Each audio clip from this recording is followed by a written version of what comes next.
kulan ay yeesheen Jaliyada Soomaalida ee dalka Norway kana qayb ah xafladaha sida istaba jooga loogu taageerayo madaxweynaha cusub ee dalka Soomaaliya Xasan Shiikh maxamud iyo gudoomiyaha baarlamaanka Maxamed Sheekh Cusmaan Jawaari ayaa ka dhacday magaalada Oslo. xafladan ayaa waxaa sidoo kale ka casuunaa wasiirka wasaaradda horumarinta iyo xiriirka caalamiga ah Mr. Holmes iyo saraakiil kale oo ka socotay wasaaradda arrimaha dibadda ee dalka Norway.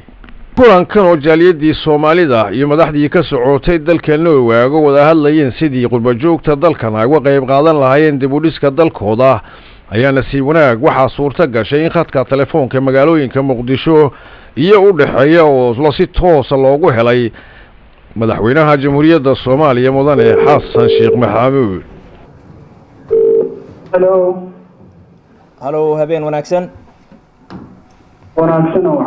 waxaan kula hadlayaa Saciid Daamay oo kala soo hadlaya Norway. aniga iyo bulshada Soomaalida iyo wasiirka horumarinta iyo iskaashiga caalamiga Mr. Holmes. waxaan jeclaan lahayn in madaxweynaha la hadalno. aad baad u mahadsantihiin mudan iyo Marweyne waa leedin dhiibaya madaxweynaha sidii naqadka uu jira toosan idinku gudbina madaxweynaha Jamhuuriyadda Soomaaliya.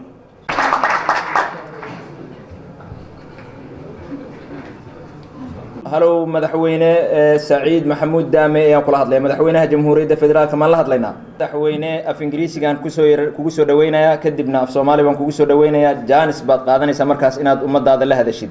My name is Said Damey. I'm call you from Oslo, Norway with Somali community and our guest the Minister Holmes.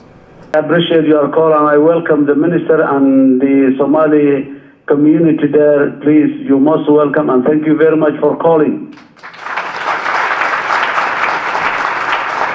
waxaan kugu hambalyeynaa isbedelka cusub aad la timid labo waxaan kaaga tacsiyadeynaynaa dhibkiisa dhacay intii dhimatay Allah u naxariisto intii dhaawacatana Allah caafiyo madaxweyne ku soo dhawow kulankan. عادي إذا كذا ما هاد علينا يا سو عتانكينا إيو تأسيده إنتبه حنون أرن هاديات وحنون بدنا يا هاي ما أنتوا دن إيانا محوها يا رماس أيان حمر ودن كسعودي وحان صنعنا رأيه دبعتو قارتنا هادي أديان أولو قرمانون وتأسييني كدا وعدنا نسيده وكله وحان سيده وكله هادي هاد دب وأبابلنا يون محوها يقرني تدال بدنا وكله إذا مدى أمنيقا إن أي طلابون دق قادان operations ayaana guud ahaan magaalada Muqdisho ka socdo lagu ugaarsanaayo dadkii waxa sameeyay emailada waxa laga soo abaabulo. mahadsan tahay madaxweyne inta waa intii umadeena socotay laba wasiirka iyo akademikada ama bureaucratkii ka socday wasaaradda arrimaha dibadda ayaa nala jooga oo iyagana ku dhageysanay madaxweyne. Yeah, I would like to say thank you very much for Mr. Holmes, the Minister of Development and International Relations, and I appreciate your call and your appreciations of the sorrowful event of yesterday. We really appreciate the government and the people of Norway and their persistent and continuous support for the Somali people. Thank you, Mr. Minister. Thank you very much. أنا مدحوينه هذا كلمة وحن كسر دوينا يا وزير هولمس وهالكا كاجا تهنيديني. Congratulations very much, Mr. President. Thank you.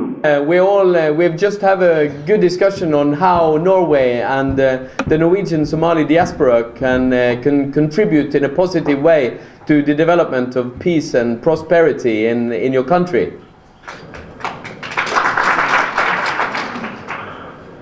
Thank you, Mr. Minister. I appreciate your compliments and I say the same to you. Next week I will be going to the United Nations General Assembly and take part in the mini summit on Somalia.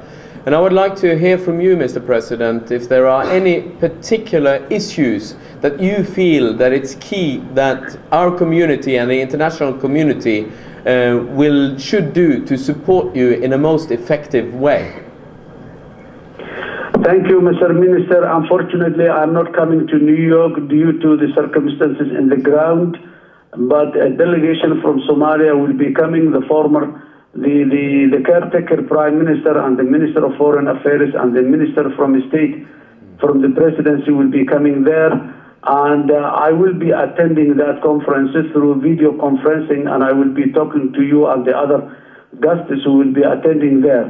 Number two, what we need is very much, and the list is very long, and I don't want to take much time to say it here, but I would like to request the government of Norway to assist us in one direction and one aspect, which is we need a shift of paradigm from the international community. We need the old practices to be changed, and we need new approach, new engagements directly to the Somali government and the Somali state institutions, so that our nascent state institutions will emerge and grow up. We are not a transitional government anymore, and what we are expecting is direct engagement.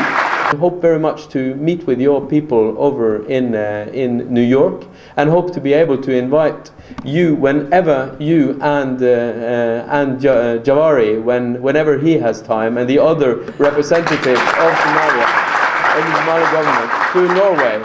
Thank you very much, Mr. Minister. You just reminded me that we have a Norwegian leader here in our government, and that's great. Mr. Javari,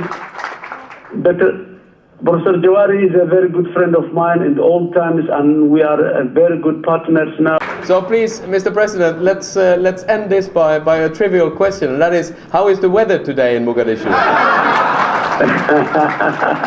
Mogadishu is a lucky place. The weather is always good, you see. This is the skies are always blue here. kulankan ay yeesheen Jaliyada Soomaalida iyo madax ka socotay dalka Norway ahaydna mid lagu taageerayay isbedelka siyaasadeed ee dalka Soomaaliya ayaa ku dhamaaday sidii loogu talagalay. Xasan Shiikh, Raasto, telefishinka qaranka magaalada Oslo ee dalka Norway.